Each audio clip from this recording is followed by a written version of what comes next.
When I gave up my $150 thousand a year marketing director position to care for his ailing parents for 6 years, I never imagined my husband would abandon me the moment they passed away, saying, "You're unemployable now. I need a woman with a career." Let me know where you're watching from today, and if you're new here, don't forget to like this video and subscribe to join our growing community. My name is Celeste Beaumont, and at 42 I found myself suddenly disposable in the eyes of the man I'd devoted my life to.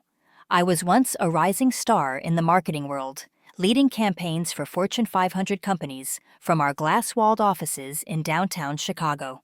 My husband, Preston Kingsley, was equally ambitious, a vice president at one of the city's most prestigious investment banks. Together, we were the definition of a power couple, living in a sprawling penthouse with views of Lake Michigan, attending charity galas, and planning exotic vacations.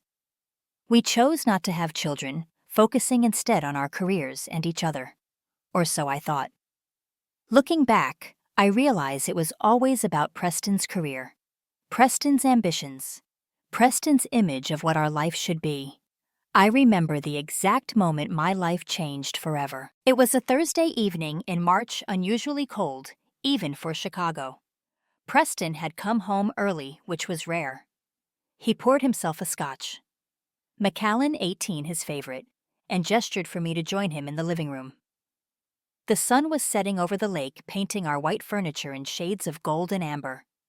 "We need to talk about Mom and Dad," he said, his voice unusually serious. Preston's parents, Edmund and Beatrice Kingsley, had always been pillars of health and vitality. Edmund was a retired federal judge who still played tennis 3 times a week at the country club. Beatrice ran her own interior design firm and was known throughout Chicago's North Shore for her legendary dinner parties. At 75 and 72 respectively, they seemed invincible. "What's wrong?"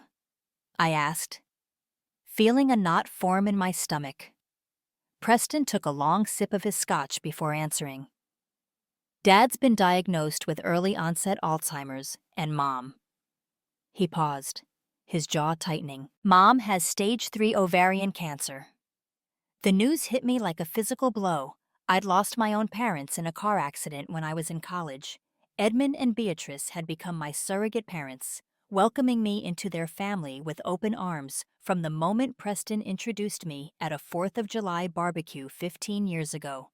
"Oh, Preston," I whispered, reaching for his hand. "I'm so sorry. What can we do?"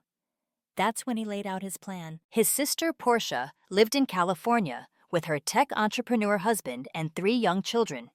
She was too busy to help running her lifestyle blog and managing her children's packed schedules. Preston himself was at a crucial point in his career. A senior partnership was within reach, and he couldn't afford any distractions. "But you," he said, squeezing my hand. "You have flexibility. Your job is important, of course, but it's not like you're saving lives or running a company. You could take some time off, maybe work remotely." I should have seen the manipulation then, but I was blinded by love and loyalty. "What exactly are you suggesting?" "Just temporarily," he assured me. "Maybe take a leave of absence, help them get settled with their treatments. We'll figure out a long-term solution soon." I loved Edmund and Beatrice. The thought of them facing these battles alone broke my heart. So I agreed to take a 3-month leave of absence from Meridian Marketing, where I'd worked my way up from junior account executive to marketing director over 12 years. "You're sure about this?" my boss Sandra asked when I submitted the request. "You're on track for VP next year. The Peterson account specifically requested you." "It's just 3 months," I replied confidently. "Family comes first." 3 months turned into 6. 6 months turned into a year. My leave of absence became a resignation letter that I signed with trembling hands in Edmund and Beatrice's kitchen, tears blurring my vision. "We can live comfortably on my salary," Preston said when I protested. "And think of all the money we're saving on private care. Those nursing services charge $50 an hour. Besides, Mom and Dad are more comfortable with you than with strangers."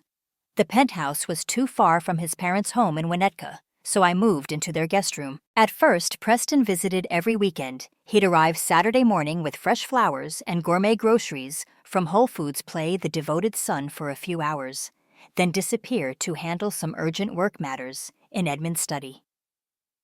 The weekend visits soon became every other weekend, then once a month. His excuse was always work, a crucial deal, an important client, a conference he couldn't miss. You understand, don't you, honey? This is for our future. Meanwhile, my days became an endless cycle of medical appointments, medication schedules, and personal care tasks I never imagined I'd perform. I learned to operate Edmund's feeding tube when he could no longer swallow safely. I held Beatrice's hair back as she vomited from chemotherapy, then helped her choose beautiful scarves to cover her baldness. I became an expert at transferring Edmund from bed to wheelchair, at changing adult diapers without damaging his dignity, at decoding his increasingly incoherent speech. "You're an angel," Beatrice would whisper on her good days, her thin hand gripping mine. "I don't know what we'd do without you. Your family." I'd reply, meaning it with every fiber of my being. This is what family does. As Edmund's Alzheimer's progressed, he began to wander at night. I'd find him in the garden at 3 a.m., convinced he was late for court. I installed alarms on all the doors and started sleeping on a cot in the hallway outside their bedroom. My own health began to suffer. I developed chronic back pain from lifting Edmund's stress-induced migraines and lost 30 pounds. I couldn't afford to lose. Beatrice's cancer went into remission, briefly giving us false hope. During that period, she insisted on teaching me her secret recipes and sharing stories about Preston's childhood. "He was such a sensitive boy," she told me one afternoon, as we sorted through old photos albums. "Always bringing home injured birds and stray cats. I don't know when he became so focused on success." "He's doing important work." I defended him automatically. Beatrice looked at me with sad eyes. "Is he darling? Or is he just doing work that pays well?" I didn't want to admit that I'd been wondering the same thing. Let us know where you're watching from today, and if you're new here, don't forget to like this video and subscribe to join our growing community. By year 2, I'd sold my BMW to help cover medical expenses, not covered by insurance. My designer wardrobe gathered dust in storage. Former colleagues stopped calling after I declined too many lunch invitations. My carefully cultivated professional network withered from neglect. LinkedIn notifications piled up unread job opportunities passing me by. Preston, meanwhile, made partner. He bought himself a new Porsche 911 to celebrate and booked a golf trip to Scotland with clients. When I mentioned feeling overwhelmed, he'd pat my hand dismissively. "You're doing great, honey. They need you more than some corporation does. Besides, you always said you wanted to make a difference in people's lives." What's more meaningful than this? I wanted to scream that there was a difference between choosing to help and being manipulated into servitude. But I held my tongue. After all, he was right. Edmund and Beatrice did need me. Year 3 brought new challenges. Beatrice's cancer returned with a vengeance, spreading to her liver and bones. Edmund no longer recognized anyone, not even me, though he seemed calmed by my presence. I learned to decode his needs from his gestures and expressions, becoming fluent in a language of grunts and hand movements. One particularly brutal night, I found myself covered in vomit. Beatrice's and urine, Edmund's crying in the bathroom at 4 a.m. I called Preston, desperate for support. "Hire someone for the night shift," he said groggily. "I've got a presentation at 8 a.m. "With what money?" I snapped. You have any idea how much their care costs? The new medication alone is $3,000 a month." "Use the joint account," he muttered before hanging up. I checked our joint account the next day. It had $547 in it. His, main accounts were solely in his name now. When had that happened? When had I signed over my financial independence along with everything else? That was the night I truly began to understand my situation. I wasn't a beloved daughter-in-law caring for family. I was unpaid labor trapped by my own sense of duty and love. But what could I do? Leave Edmund and Beatrice to suffer alone. They had no one else. Portia sent monthly checks that barely covered groceries and called once a week for 5-minute updates. Preston had essentially disappeared from their lives, except for obligatory holiday appearances where he'd spend more time on his phone than with his parents. Year 4 was when I met Dr. Sarah Chen Beatrice's palliative care physician. She was young, brilliant, and compassionate. More importantly, she saw me. "When was the last time you had a day off?" she asked. During one of Beatrice's appointments, I laughed hollowly. "What's a day off?" Dr. Chen frowned. "You need respite care, caregiver. Burnout is real and dangerous. You're showing all the signs: weight loss, exhaustion, depression." "We can't afford it," I admitted. She studied me for a long moment. "You're not being paid for this, are you?" The dam broke. I told her everything. About giving up my career, about Preston's absence, about feeling trapped and invisible. She listened without judgment, then handed me a business card. "This is my friend Atticus Nakamura. He's an attorney who specializes in elder law and caregiver rights. Call him." I tucked the card away, too exhausted to even consider legal action. Besides, what could I do? Preston was my husband Edmund and Beatrice were my family. This was my choice, wasn't it? Beatrice died 6 months later on a quiet Sunday morning. She'd been in hospice care at home, and I'd been sleeping in a chair beside her bed for weeks. I woke to find her hand cold in mine, her face finally peaceful after months of pain. The last thing she'd said to me the previous evening was, "Take care of yourself, darling. You deserve so much more." Preston flew in for the funeral, looking tanned from a recent trip to Miami. He delivered a beautiful eulogy about family devotion and sacrifice that made me want to vomit. The hypocrisy was staggering. After the service, as we stood in the reception line, I overheard 2 of Preston's colleagues talking. "Poor Preston," one said, "having to deal with all this while managing the Morrison account." "At least he has Kimberly keeping things running smoothly at the office," the other replied. "She's been such a godsend to him. They make a great team." Something in their tone made my skin crawl. Who was Kimberly? Edmund survived another 18 months after Beatrice's death. By then, he was completely nonverbal, confined to a hospital bed in what used to be his study. I'd become expert at turning him to prevent bed sores, managing his feeding tube, and interpreting the slightest changes in his condition. The house felt enormous and empty without Beatrice's presence, her laughter, her strength. The end came peacefully. I was reading him Tennyson. He'd always loved poetry, when his breathing changed. I held his hand and talked to him about Beatrice, about the garden they'd loved, about the grandchildren who should have been there. He slipped away as I was describing their first dance at their wedding, a story Beatrice had told me dozens of times. Preston arrived 12 hours after his father died. He'd been unreachable in a client meeting when I'd called. The funeral was even more elaborate than Beatrice's. Preston spared no expense, perhaps out of guilt. He gave another moving eulogy about family values and the importance of being there for loved ones. I sat in the front row, numb and exhausted, wearing a 5-year-old black dress that hung loosely on my frame. When had I lost so much weight? 3 days after we buried Edmund. Preston texted me, "Meet me at Chevelle's downtown 7 p.m. important." I was surprised. We hadn't had a proper dinner together in years. I borrowed a dress from Beatrice's closet. She'd want me to look nice, and took an Uber downtown. A strange flutter of hope in my chest. Maybe now we could reconnect. Rebuild what we'd lost. I arrived early, nervous as a teenager on a first date. The maitre d' led me to a corner table where Preston sat with a blonde woman in a sleek business suit. My stomach dropped. "Celeste," Preston began, not standing to greet me. "This is Kimberly Walsh. She's my attorney." The blonde woman, mid-30s, perfectly manicured, slid a manila envelope across the white tablecloth. "Mrs. Kingsley, your husband has asked me to handle the dissolution of your marriage." The restaurant sounds faded to a dull roar in my ears. "What?" Preston finally met my eyes, his expression cold and calculating. "Let's be realistic, Celeste. You've been out of the workforce for 6 years. You're 42 with no recent experience, no current connections. You're essentially unemployable."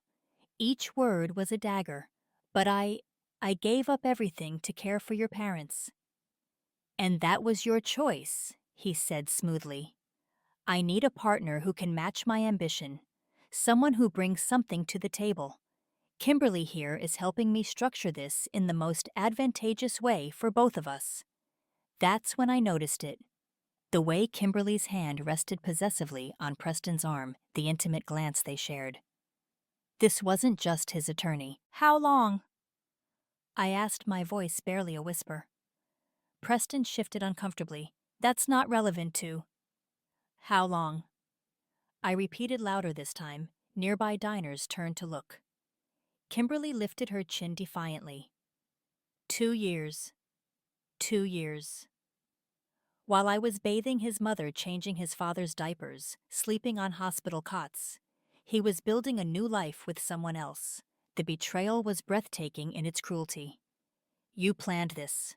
I realized the pieces falling into place. You kept me trapped there, taking care of them while you... Someone had to do it, Preston interrupted coldly. And you were always so good at that sort of thing. Nurturing. Caring, it made sense. I trusted you. I said, my voice breaking. I loved your parents. And they loved you, he said with a shrug. It all worked out perfectly. Look, I am prepared to be generous. The divorce settlement includes... I stood up so abruptly my chair scraped loudly against the floor. You're despicable. Sign the papers, Celeste, he called after me as I walked away. My offer is generous, considering your limited prospects. You should be grateful. I made it to the restaurant bathroom before I broke down completely. 6 years of my life gone, my career destroyed, my marriage a lie. I sobbed until I had no tears left, then cleaned myself up and called an Uber. The driver, a kind older woman, took one look at my face and silently handed me tissues. That night alone in the Winnetka house that still smelled like Edmund's medicine and Beatrice's perfume, I found the business card Dr. Chen had given me months ago. With shaking hands, I dialed Atticus Nakamura's number. Mr. Nakamura, my name is Celeste Beaumont. Kingsley, I need help. We met that afternoon in his office, a warm book-lined space that smelled of leather and coffee. Atticus was in his 50s, with kind eyes behind wire-rimmed glasses and an air of quiet competence. I told him everything. He listened intently, taking notes, his expression growing darker with each revelation. Mrs. Kingsley, he said when I finished, what your husband did may not be illegal, but it's certainly unethical. You have rights. You provided 6 years of unpaid care work that has value. He says I'm unemployable. I whispered the words still stinging. Atticus's eyes flashed with anger. That's absurd. But first we need to discuss something else. I received a call this morning from Edmund and Beatrice's estate attorney. They left a will. Of course. I said, everything goes to Preston and Portia. Actually, Atticus said, sliding a document across his desk. Everything goes to you. I stared at him, uncomprehending. That's impossible. They updated their will 2 years ago. The house in Winnetka, their investment portfolio, everything. It's all yours. My hands shook as I read the document. The estate was worth approximately $3,2 million, including the house investments and Beatrice's jewelry collection. There's also this, Atticus said, handing me a sealed envelope with my name in Beatrice's elegant handwriting. I opened it with trembling fingers. Dearest Celeste, if you're reading this, Edmund and I are gone, and you're probably wondering why we've done what we've done. The truth is, we've known about Preston's infidelity for some time. We overheard him on the phone with that woman when he thought we were napping. We've watched you sacrifice everything to care for us, while our son pursued his selfish ambitions. You gave us dignity in our final years. You gave us love when our own son couldn't be bothered. You are our daughter in every way that matters. We've instructed our attorney to document every sacrifice you've made, every expense you've covered. Preston may try to claim this isn't fair, but we've made sure our wishes are ironclad. Use this gift to rebuild your life. You deserve so much more than Preston ever gave you. With all our love, Beatrice and Edmund. P.S. I've left you my pearl necklace, the one you always admired.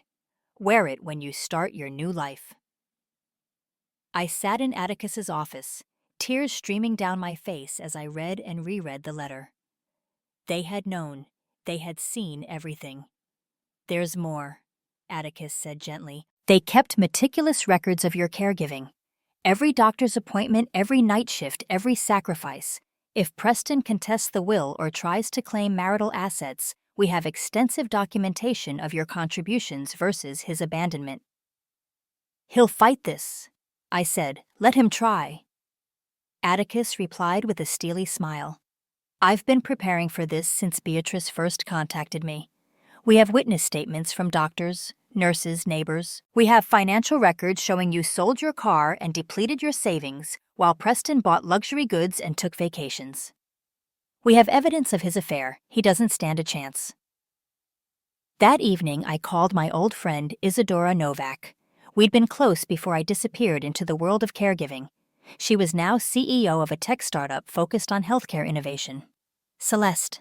Oh my God, I've been wondering what happened to you. We all have. I told her everything. There was a long pause when I finished. Come see me tomorrow, she said finally. I have an idea that might interest you. Isadora's office was all glass and chrome, a far cry from the sick room I'd inhabited for years. She listened intently as I detailed my experience, her expression thoughtful. We're developing an app to connect families with premium caregiving services, she said when I finished. But we're missing something crucial. Someone who truly understands both sides of the equation. Someone exactly like you. Isadora, I've been out of the industry for 6 years. I don't even know what TikTok is. She laughed. You've been getting a PhD in real-world healthcare management. Do you know how valuable your experience is? You understand the challenges families face, the gaps in the system, the emotional toll. That's not something you learn in business school. Within a month, I was Chief Experience Officer at CareConnect, using my marketing background and caregiving experience to develop services that would prevent others from facing what I had. The work was challenging but deeply fulfilling. The divorce proceedings were brutal but brief.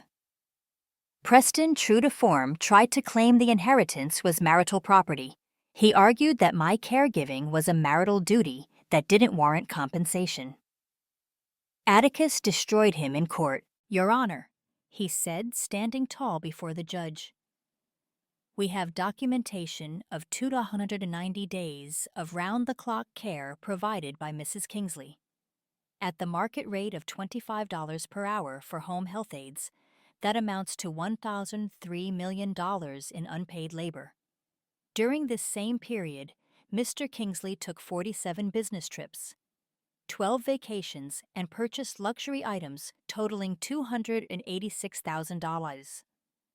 The judge not only upheld the will, but ordered Preston to pay me $900,000 in compensation for my years of unpaid caregiving. It set a legal precedent that made headlines. Caregiver wife wins landmark settlement. Preston's firm. It turned out had strict morality clauses. When news of his abandonment and infidelity became public, he faced an ethics review. He wasn't fired, but he was demoted from senior partner to junior partner. Kimberly left him shortly after for a wealthier senior executive. Meanwhile, CareConnect flourished. We secured $5 million in Series A funding within 6 months. I became a regular speaker at healthcare conferences, sharing my story and advocating for caregiver rights. My experience resonated with millions of women who had sacrificed their careers for family. A year after the divorce, I published a memoir, The Caregiver's Return: Reclaiming Your Life After Sacrifice. It became a bestseller, leading to a documentary deal and speaking tour. I used part of my inheritance to establish the Beaumont Foundation, providing scholarships and job training for caregivers, transitioning back to the workforce. The first recipient was Maria, a 45-year-old woman who had spent 7 years caring for her disabled child. Watching her graduate with her nursing degree brought me to tears. Because of you, she told me at the ceremony, I know my years as a caregiver weren't wasted. They were preparation. Atticus and I grew closer during this time. He had lost his wife to cancer years ago and understood the toll of caregiving. Our relationship developed slowly, built on mutual respect and shared values. When he proposed 2 years after we met, it was in the garden of the house I'd bought with my book advance, a cozy Victorian filled with light and life. "I promise to always see your worth," he said, "especially when you forget it yourself." We married in a small ceremony at the Botanical Gardens, surrounded by friends from both my old and new lives. Isadora was my maid of honor. Even Portia attended, having finally acknowledged how badly her brother had behaved. She'd read my book and called me sobbing to apologize for her absence during those difficult years. The sweetest vindication came 3 years after that horrible night at Chevelle's. Preston showed up at my office, looking older and somehow diminished. "Celeste, please, I made a terrible mistake. Can we talk?" I looked at him, really looked at him, and felt nothing but pity. "Preston, you taught me the most valuable lesson of my life. Never let anyone else determine your worth." Security escorted him out. Later, I learned he'd lost his job completely and was struggling to find work. His reputation in Chicago's financial circles was destroyed. Today, Connect is valued at $100 million. We have offices in 12 cities and have helped thousands of families navigate the complex world of elder care. I regularly lobby Congress for caregiver rights and have helped pass legislation protecting spousal caregivers from financial abandonment. Last month, Forbes featured me on their cover with the headline, "The $100 Million Caregiver, How Celeste Beaumont Turned Personal Tragedy into a Healthcare Empire." The article detailed our company's growth and impact, but what struck me most was a quote from one of our clients. "Celeste didn't just create a business, she validated millions of invisible workers. She showed us that caregiving isn't a career pause, it's a career path." The irony doesn't escape me. Preston thought I was worthless because I chose care over career. But it was that very choice that revealed my true worth. To Edmund and Beatrice, to the thousands we now help through Care Connect, and most importantly, to myself. Just last week, I received an email that brought everything full circle. It was from Emily Preston's new wife, his third. She had found my book while caring for her own aging parents, Ms. Beaumont. She wrote, "I'm writing because my husband is threatening to leave me for taking time off work to care for my mother. He says I'm making the same mistake you did. After reading your book, I realized the only mistake would be staying with someone who sees love as a weakness. Thank you for showing me the way forward." I invited her for coffee and connected her with our legal team. As we talked, I couldn't help but feel sad for Preston, still trapped in his narrow definition of worth, still leaving destruction in his wake. Some people never learn, but I also felt profound gratitude. His betrayal had forced me to discover my true purpose. Without those dark days in the restaurant, I might never have found the courage to reinvent myself to build something that helps millions of caregivers avoid the isolation and abandonment I experienced. Now, as I stand in my office looking out over the Chicago skyline, I often think about Beatrice's words, "You deserve so much more." She was right, but I had to lose everything to find it. The Beaumont Foundation has helped over 500 caregivers return to the workforce. We've created certification programs that recognize caregiving as legitimate work experience, documenting the project management medical knowledge and crisis handling skills that caregivers develop. Major companies now actively recruit from our program, recognizing the unique skills caregivers bring to the workplace. Every year on the anniversary of Edmund and Beatrice's deaths, I visit their graves with Atticus. I tell them about the lives we've changed, the caregivers we've empowered, the difference their final gift has made. I wear Beatrice's pearl necklace, the one she left me, and I know they would be proud. If you've ever sacrificed your career for family, share your story in the comments below. Remember, your experience has value beyond measure. Don't forget to like and subscribe for more stories of resilience and triumph.